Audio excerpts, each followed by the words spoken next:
Oh.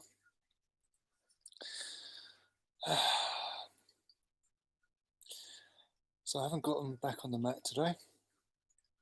I have been exercising though. I've found that sort of going back to my army cadet days and marching up and down the house is effective. So I've, in the last few days, been walking up and down the house from the front door to the back door, and yeah, I could do 2 laps, maybe 3 on a good day. Today I've been more consciously, I've been using both crutches rather than one, being more upright and literally being left, right, doing a proper about turn, lifting my knees up, and yeah, that seems to be a bit more effective. You know, I'm putting more of my mind into what I'm doing rather than having my mind on, can I do this? And yeah, I think I've managed like 4 laps in a row before my leg has just given out. So if I haven't been doing that, I've been doing some like small chores around the house, just like helping with the laundry. The things that I want to get done today, like clearing an area of the living room, just hasn't been, I've just not been capable of it. When I was lying on here earlier, again, just like lying on the heat mat, just having it on my left buttock and my left thigh. I've been resting after doing the marching I've been resting for maybe 20 minutes. And the doorbell went for a delivery. My partner couldn't get there because she was teaching, and clearly there was some quite loud singing going on. She'd missed the doorbell. So I tried to get up and my leg just went completely into spasm, and yeah, I just ended up back on the sofa immobile for about half an hour. Managed to get up though, and yeah, it was still a bit sort of achy and stingy and just like didn't want to get up, but I just literally marched through it.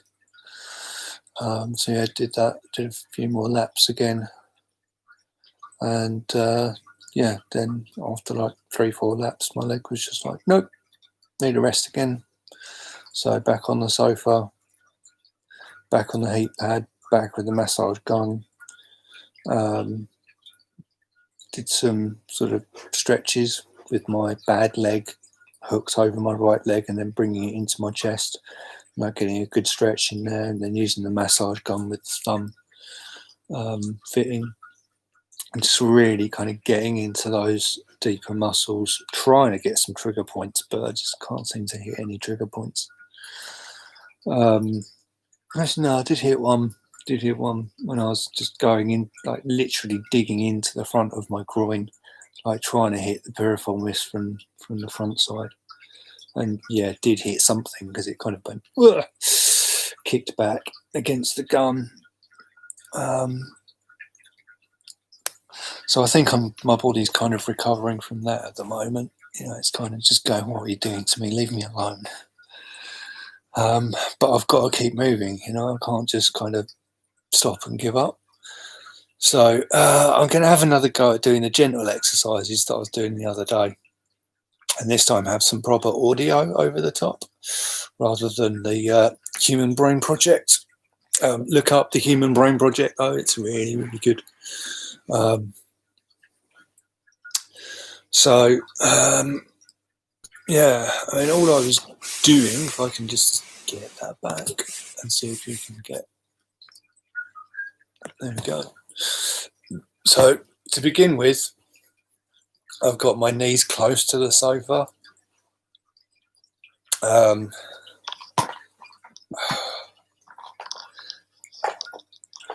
yeah, already my body has just kind of gone, oh, okay, we're in this position now, so I'll let go. But coming down, I couldn't lower myself off and down onto a cushion. I had to kind of swing around and come down knees first. Turn that off.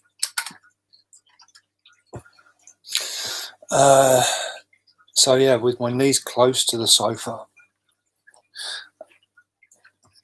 I'd have my hands sort of flat like this, but sliding forward and just relaxing completely.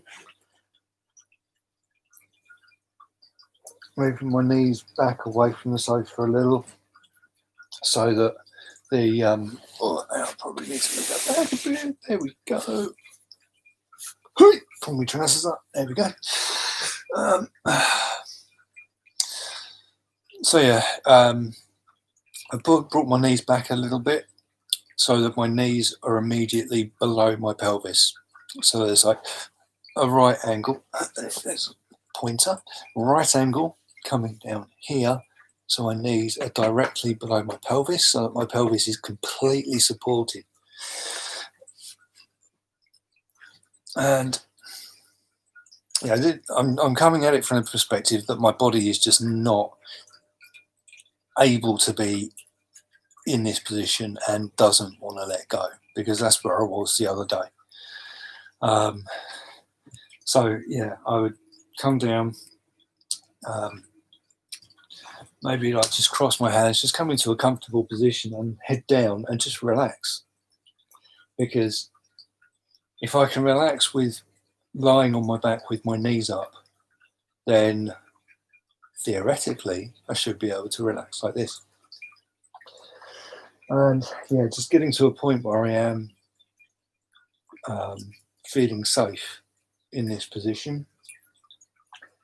And then once the muscles have relaxed,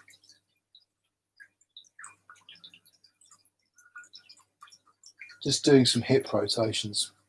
So in the instructions that I got from the physio, they had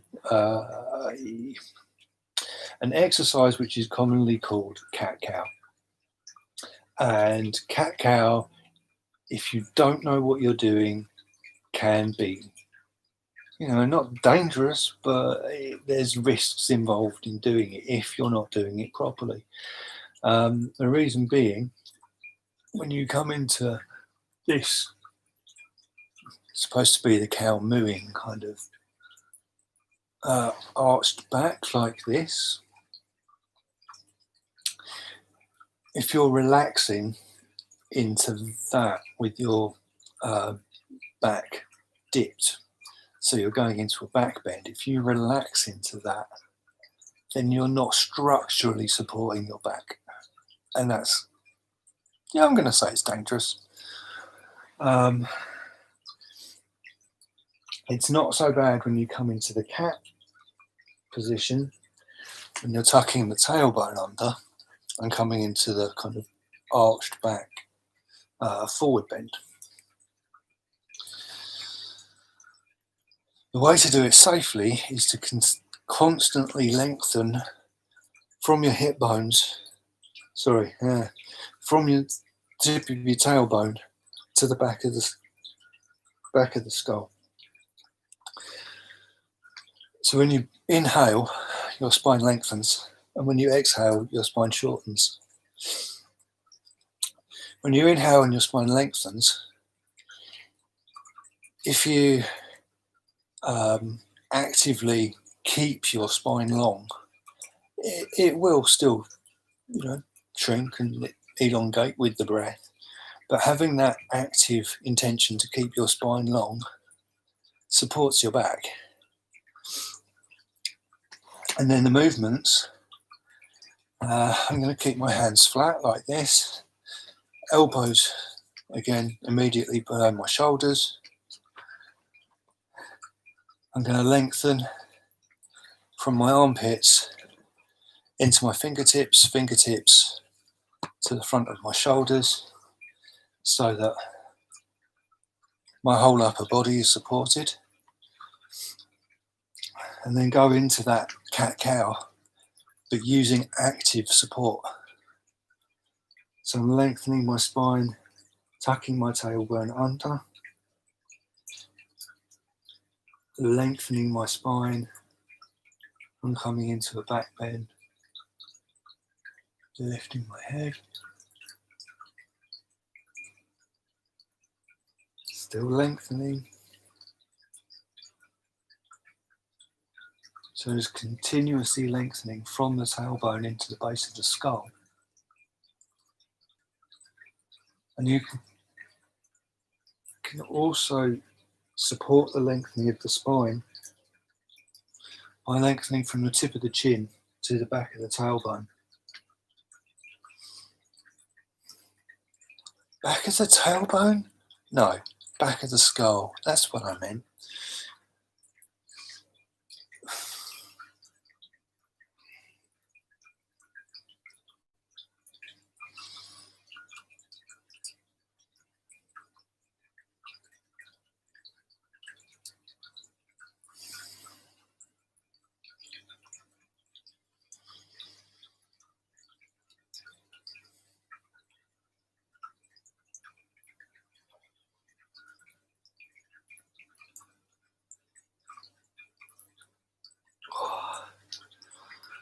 Oh, okay, and then rest when you need to.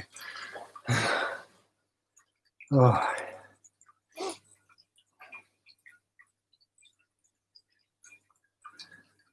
If you feel your back sagging when you relax, so you want to do that, and just that gentle, right? I can look in the camera, and there's that bit of an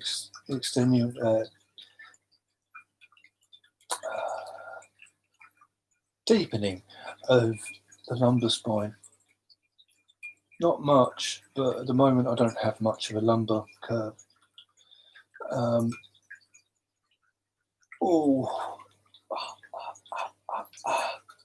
Right, there we go. So yeah, just going to bring your hips into the sofa and just relax.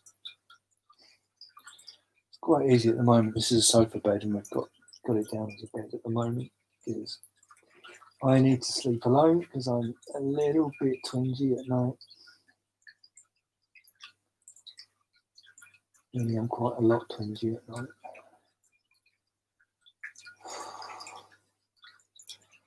Oh. Yeah, I mean, that really, really is. Oh, spasming.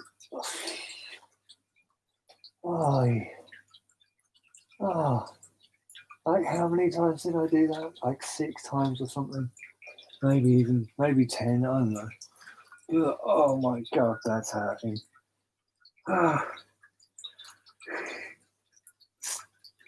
Okay, where's the gun? Oh.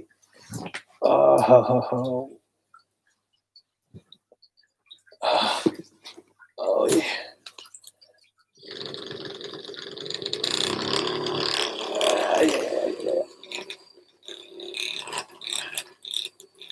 Yeah, this is all I can do. I literally kind of very, very gentle exercise, and my buttock just goes into spasm, and then that impacts on my thigh. It's like the reverse of my pain pattern before I had my epidural. It used to be my ankle triggering stuff and working its way up, but my glutes and my piriformis are just so used to being in a state of spasm and locked up. And yeah, like muscles in my thigh are the same, particularly the lateral muscles. I've just been absolutely solid. Like nothing, no kind of differentiation between the strands of fibres. It's just been a solid lump for 6 months. And, you know, I've got to accept that there may be nerve damage now. So potentially 8.5 years of being like this.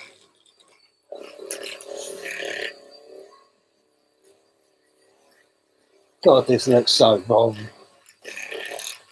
So right.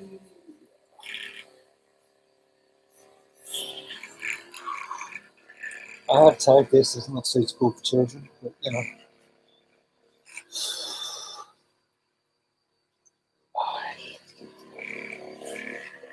That's just like right in the bottom of my hamstrings.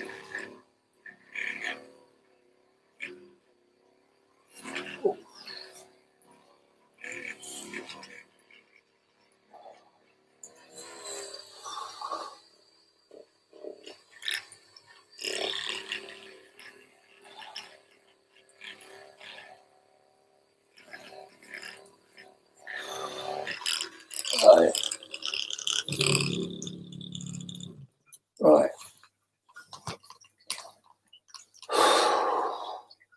So that's dealt with the spasm.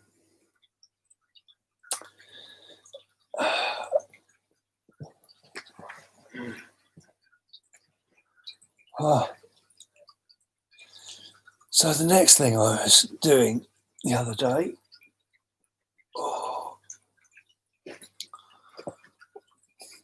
was a variation of a movement called Hastabalulola.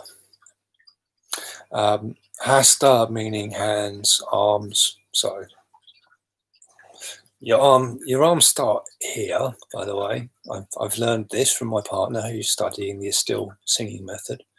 So your arms start here. So there ain't much between your two arms.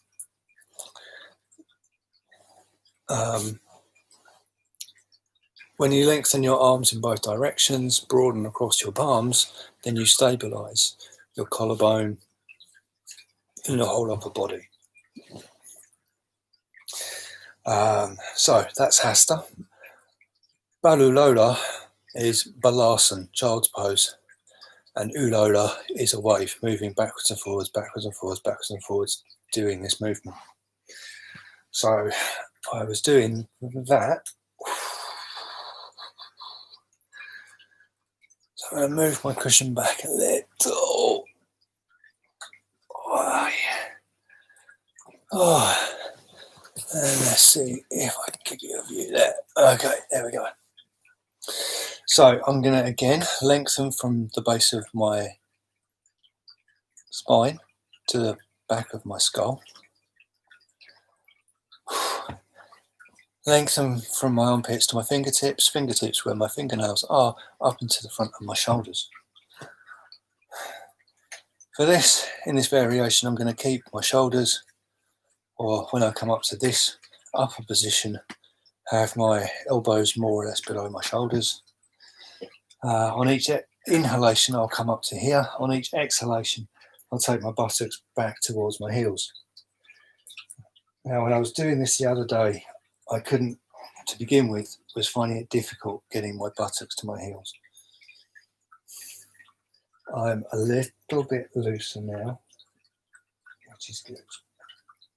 Now, ordinarily in Hastabalulola, you'd come down into child's pose and relax. But because we're not in a safe position to relax the spine, we don't relax. So just like you were before, just continuously lengthening the spine.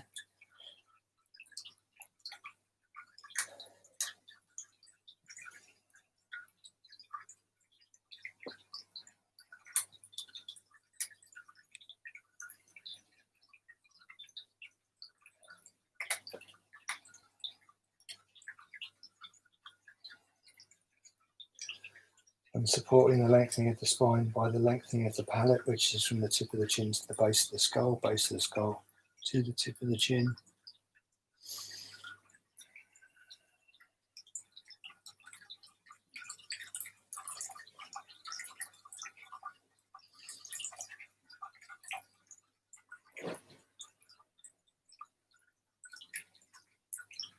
And if you need to rest, you can just rest your forehead on the side of the sofa.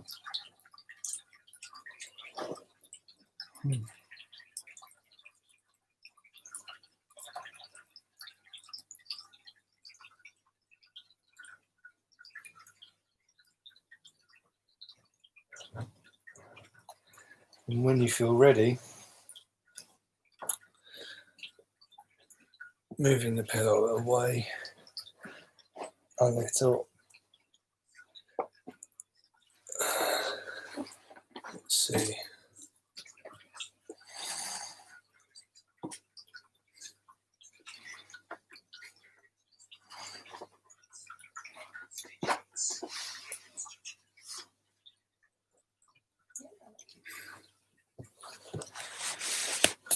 Let's pull that back. And so pretty much repeating what I was doing before, but a little bit further away from the sofa, with the aim to gradually work my way down into child's pose on the floor with a cushion below me, just to make things a bit more comfortable.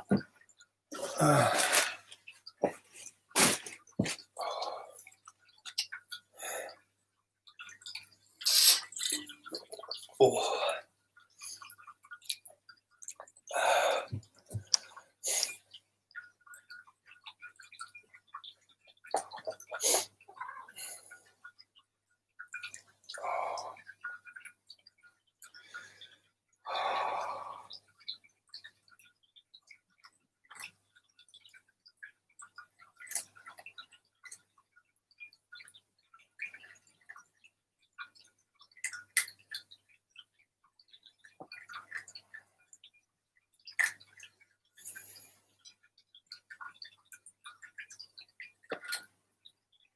That's actually my right knee that's cracking.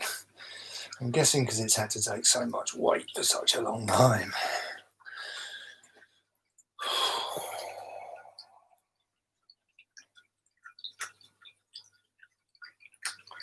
Because we're a little bit further away from the sofa, it's possible to get down further.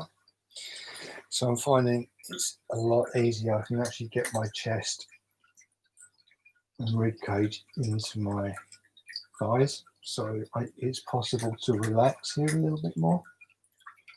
But every time I come up, as soon as I start to make that inhalation, I lengthen the spine. And lengthening the spine through the exhalation, and only relaxing when my rib cages are against my thighs. And actually at this point, I can bring my hands down.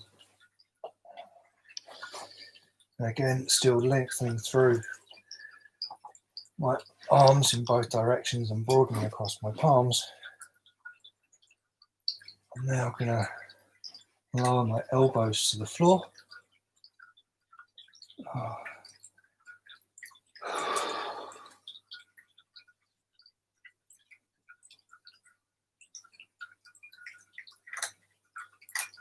And now doing variations of Mukabalulola.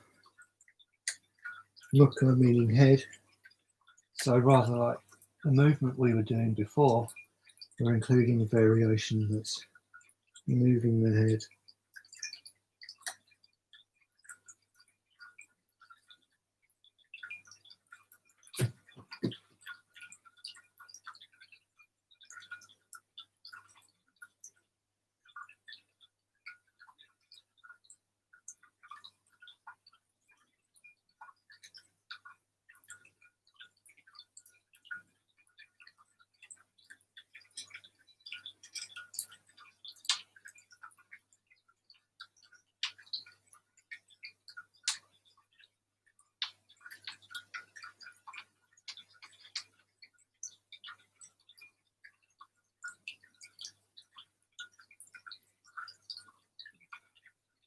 With each exhalation, I'm moving or just allowing my head to become a little bit closer to the floor each time,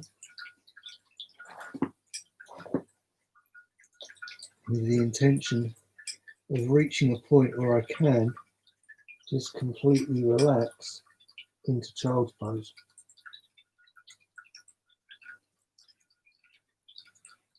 which is a lot quicker today than it has been in the past. So I'm getting there, slowly. And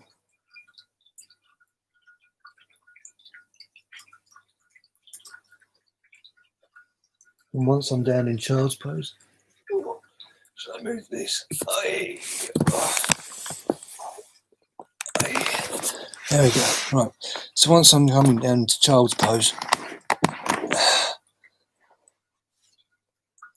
just putting my hands wherever's comfortable. If you can't get your head to the floor, then you can do this, this, this, this, this. Just place your hands wherever's comfortable.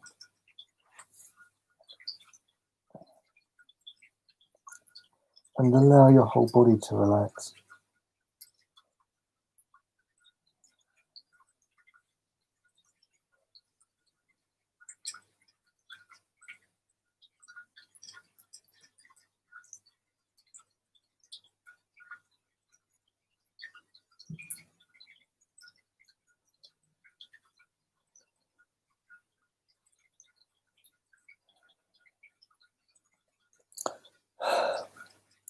So now I'm probably going to have to do some more exercise. Now I'm used to this, to actually get to stand up.